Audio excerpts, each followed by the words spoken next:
You know, I think. Have you frozen some of yours? Oh yeah. Oh okay. yeah. That's cool because that's all we'll need.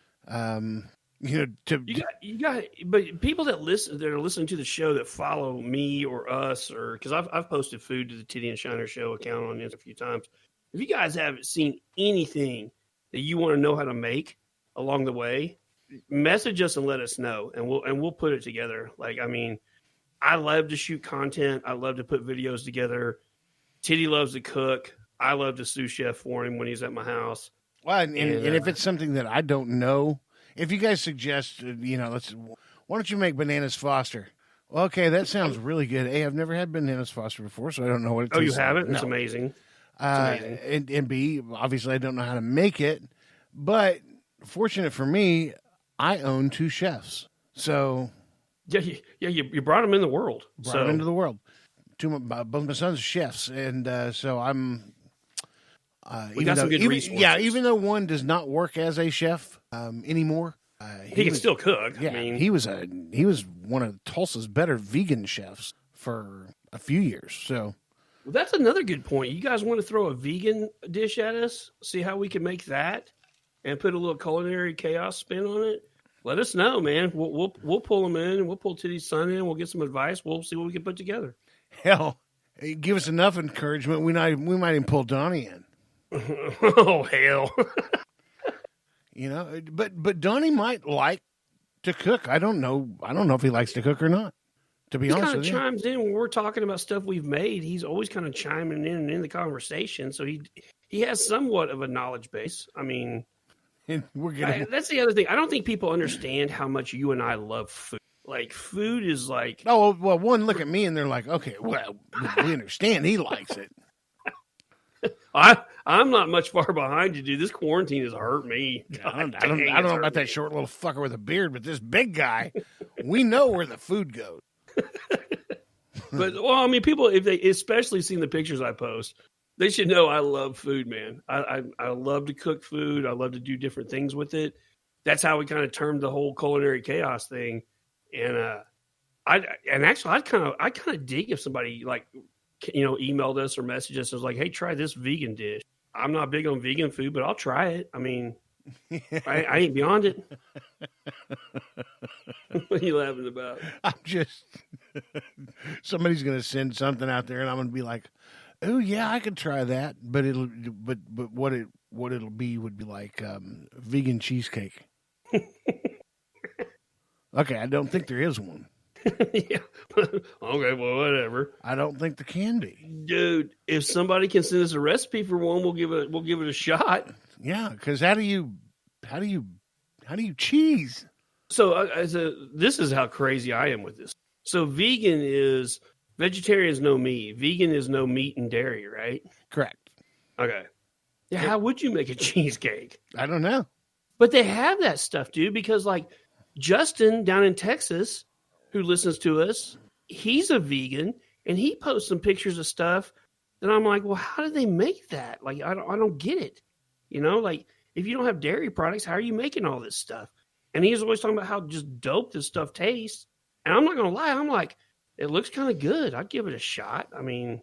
Oh, I'll always give some things. I mean, you know, look at Dennis Drive-Ins and Dives, the Guy Fieri show, Food Network. Mm-hmm. He's been to several vegan places, all of which have just had some whamming dishes, and interviewed by people who are meat eaters that came there to eat.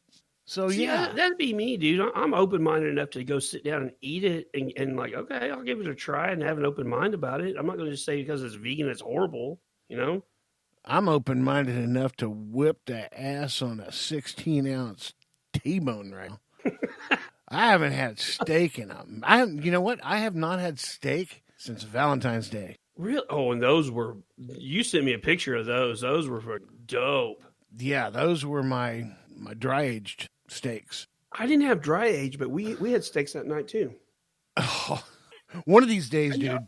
One of these days, you got to try. I've never bought a dry aged steak. Reese's has them.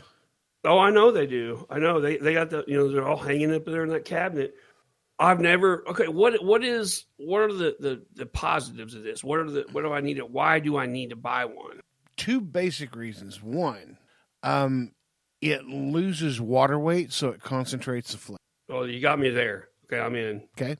Number two, it also gives time for the enzymes that are still in that meat to break those protein chains and tenderize the meat. Okay. The meat's much more tender. So, Okay.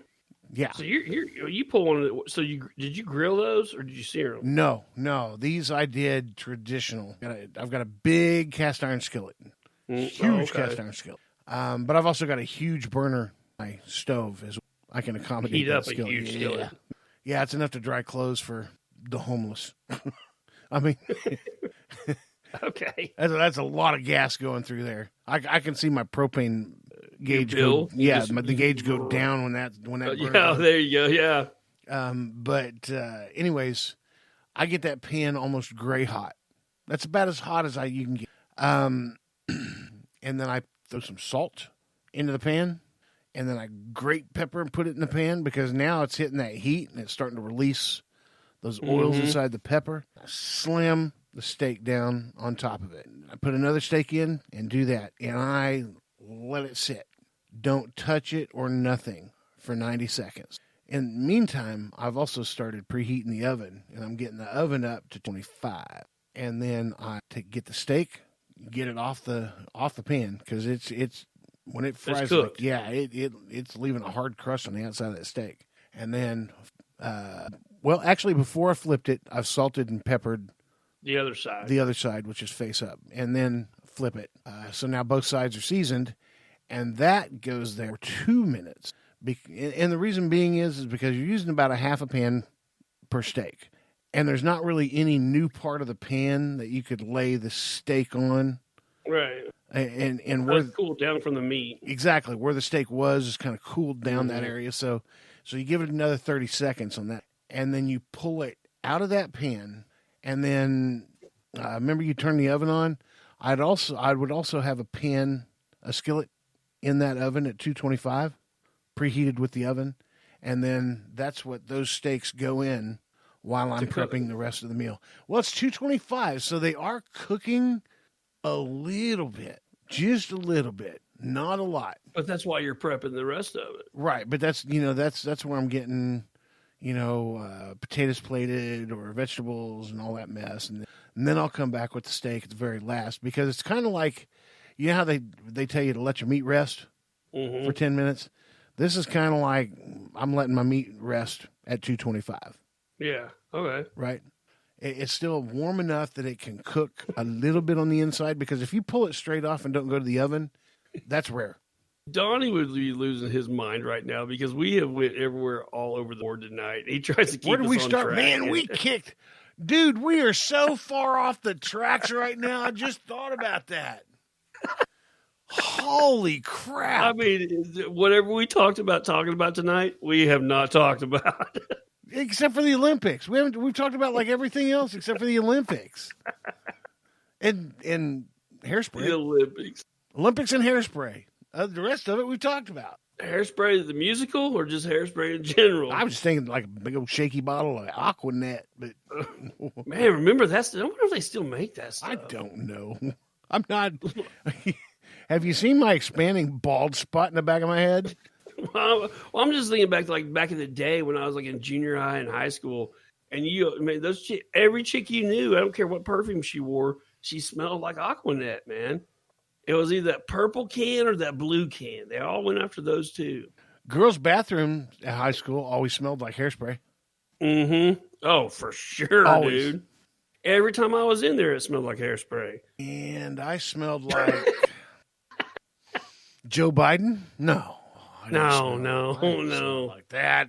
Joe Biden, man. Joe. Hey, I did see something that I actually respect some Democrats for. What's Democrat introduced a bill today that would forgive student loans for healthcare workers that have worked with COVID. Really? Yep. Now think about that though. That's a lot of money to forgive because nurses make decent money. So not only does it forgive them and anybody below them, We're talking about doctors, homeboy. I mean, doctors and their fucking student. Nurse practitioners. Yeah. You're talking doctors that have $300,000 worth of student debt, and they're going to, that's a bill to forgive that. And man, I'm for it, dude. Like, yeah, I look, I agree with you, kinda, because how so? I would be that doctor that literally made my last student loan payment, even though I really didn't want to in April. Yeah. And now they're forgiving. Well, what about a doctor that's been a doctor for 20 years and those debts are paid off and he's working with these? How are you helping that dude? You know? I think the loan thing is just not, here's the thing. Doctors do care about pay, but they wouldn't get into the profession if they the patient. And if I would bet you money that if you got 10 doctors and said, okay, I've got, let's say they all work in a children's hospital. They're pediatricians. Okay. Now, my grandfather has passed away and he's left me $100 million. I'm only allowed to keep 10 million of it, but 90 million of it has to go to doctors in one way, shape, or form to help out the community. So now you got 10 doctors. I'm going to give you $90 million. Now, do you guys want to split that and walk away? Cool. Or do you want to take 90 million and actually do something with it? The majority of that of a group, the majority of those doctors would probably say, let's put a hospital together and help. Yeah. You know what I mean? Yeah, they're not going to take the money. That. So I don't know if it's just. I just, dude, I think something needs to be done for people that have worked with these. Ladies and gentlemen, at this time, I need to announce it's last call at the bar. Oh. There's that. Last call at the bar. All right, continuing on, because this is what we are. I just think something needs to be done for those healthcare workers that are working directly with these patients. Like, it's one thing to say you can go out in public and catch this virus. If you're going to work and you're working 12 hours and you're working directly with people that have the virus, you're working in a huge liability area, because the majority of these healthcare workers, it's not just them, it's their children, it's their significant other, it's the rest of their family that they could take this home to. They're making a huge sacrifice, and we should do something to repay them for that sacrifice. I don't disagree. Not at all. The only thing is you got to draw the line somewhere. So it has to be those who work directly in the healthcare. I think that's I think that's the line they're trying to draw, though. Right. If you work in a nursing home, I realize you're a nurse, and thank you for doing what you do, but not everybody in the military got combat pay. You have combat pay when you go to combat. Hazardous duty pay. So let's call this combat. And let's give them some combat pay.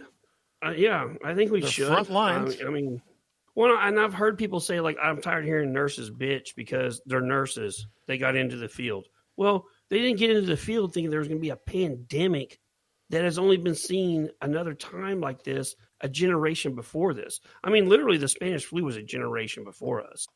There's some stragglers that are holding on that saw that. But, I mean, that happened a generation ago. People don't get into this profession expecting to be exposed to something that deadly. No. And they're doing it willingly. Well, everybody's like, the press is doing this. This press is doing this. The truth is there's people of all. I mean, it's like Trump said one day, this thing doesn't know any boundaries. It's killing people with pre-existing conditions. It's killing people that are healthy. It's killing young people. It's killing old people. It's killing rich and poor people. No matter what AOC says, it's not discriminating amongst race. Nope. It's nailing people. They didn't get into this expecting to have to deal with this. And we have to do something. If we have the ability to, we have to do something to repay them for the sacrifice that they're making. You know what war is? War is running towards the bullets. And they do that every day they go to work. Exactly. Now here is the hypothetical or what I can't even think of the word. Okay. Anyways, this COVID is their bullet. And every one of them ran toward it to help. You got Oklahoma nurses who went to New York to help. Well, there's a nurse practitioner in the office that we both go to that loaded up and went out there. Yeah, she went to New York City. Mm-hmm. And well, in my personal life, you see these nurses come in, and if you know nurses personally that work directly with these patients,